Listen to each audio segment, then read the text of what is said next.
Hey guys, welcome back to today's video. So with Paul Ryan's retirement coming up pretty soon after 2018, retiring in 2019, we're going to do a 2020 presidential primary between, of course, the incumbent president, Donald Trump, and the current Speaker of the House, but will be former at this time, Paul Ryan, Republican Paul Ryan. So this would just pretty much be a primary. I'm not going to include any other candidates, and I actually think that a primary could be good for President Trump.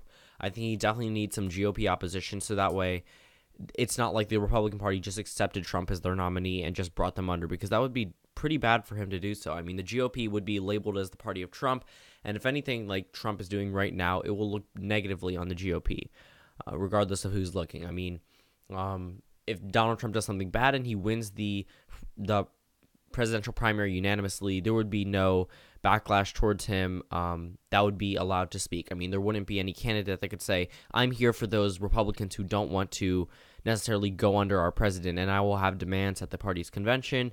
If I get competitive, things will happen. But if they all unify under Trump, it'll just look like they really have no opposition to what he's doing, and he's not really going to change any of his ways. And it's not going to be good for him if he just wins without a primary opponent. But we're just going to go through this electoral map. So we'll start off with their respective home states. Donald Trump would probably carry. Oh, by the way, Donald Trump will be in red and Paul Ryan will be in gray.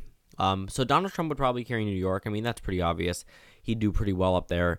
Over in Wisconsin, though, I do think Paul Ryan would carry his home state. I mean, even it is his home state. Ted Cruz carried it in 2016. I see Paul Ryan winning these states. Now, across the South, that was pretty much Trump territory, but I think it could get a lot closer than what we actually thought. I mean, looking at the results and the percentages of the popular vote, these states all didn't vote for Trump over 50%. It was all under 50%. It was just the vote splitting amongst other candidates. Now, Ted Cruz and Marco Rubio both did pretty well in states like Georgia. Ted Cruz better in Mississippi and Alabama.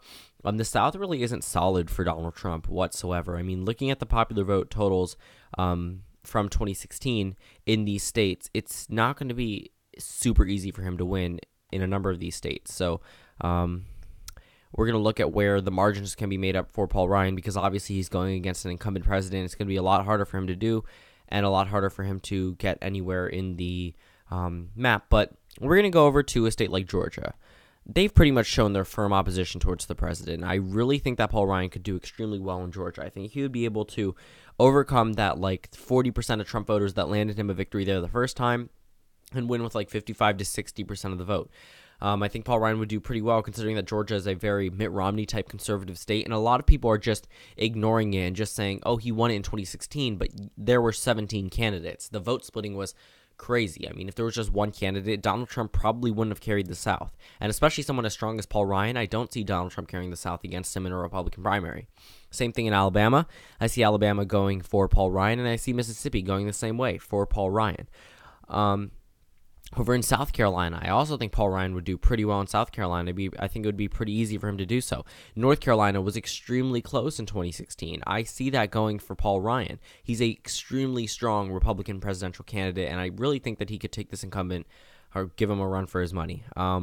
Over in Missouri, another state, extremely close. I really see that one going for Paul Ryan, and especially with all the hyping up of a presidential bid for Paul Ryan that is already starting to happen, I really see Iowa going for Paul Ryan. And I think he'd do extremely well. I mean, a lot of you are going to say Donald Trump's the incumbent president.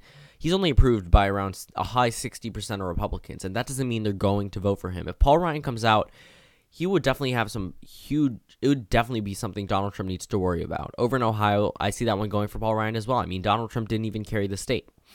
Over in Indiana, I think that Donald Trump would still carry it just because of Mike Pence, but other than that, it would be really hard for him to carry, considering the state that almost went to Ted Cruz. Over in West Virginia, though, I still see that going for Donald Trump. So looking at the map, we have a few states down in the South that we have yet to fill in. So a state like Florida, I think Trump could. That's really tough. Florida, I'm going to narrowly give that one to Donald Trump. I think he would narrowly edge it off. But I don't think the state will go Republican if Donald Trump is the nominee against a very popular Democrat. Someone like Joe Biden or Bernie Sanders could win Florida. It's possible, but it's not guaranteed. But I think that they have a better shot of winning it than Donald Trump does. Down in Louisiana, though, again, Donald Trump, a lot of vote splitting. I think Louisiana would go to Paul Ryan by a narrow margin. But in Arkansas, that's really tough. I don't see Donald Trump carrying it. I mean, he narrowly edged out Marco Rubio and Ted Cruz in this state. He literally beat them by a couple percentage points. Arkansas probably would go to Paul Ryan. In Tennessee, I see Trump holding on to Tennessee, and I also see him holding on to Kentucky, but very narrowly. So now we're at 100, and we'll just disregard the electoral map, but obviously it has some say in where the population lies. So 113 for Paul Ryan, 93 for Donald Trump. Where can everything else come in? I think Donald Trump would carry Pennsylvania. I think he'd do pretty well carrying Pennsylvania. But I think that Paul Ryan would carry Michigan, which is a state that Donald Trump carried in 2016. I also think Paul Ryan would carry Illinois, which would give him a considerable boost in the Republican presidential primary.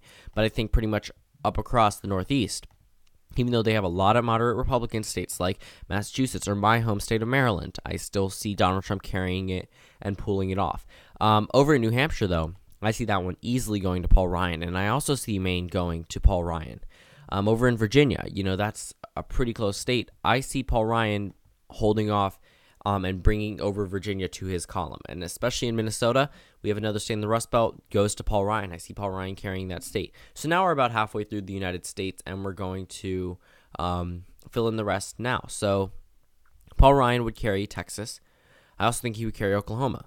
He would carry Kansas. Without a, I think they would have a convention and they would give Paul Ryan the delegates from Colorado.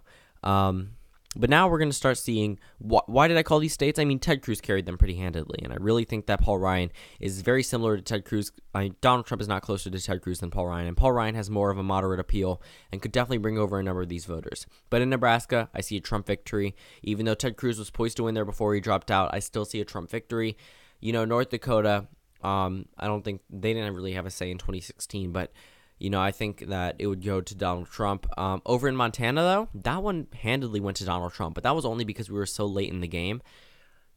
That's going to be a real toss-up. But California, still see going for Donald Trump. I see him sweeping Washington and Oregon, and I see him carrying Hawaii. But a state like Alaska, I see going for Paul Ryan.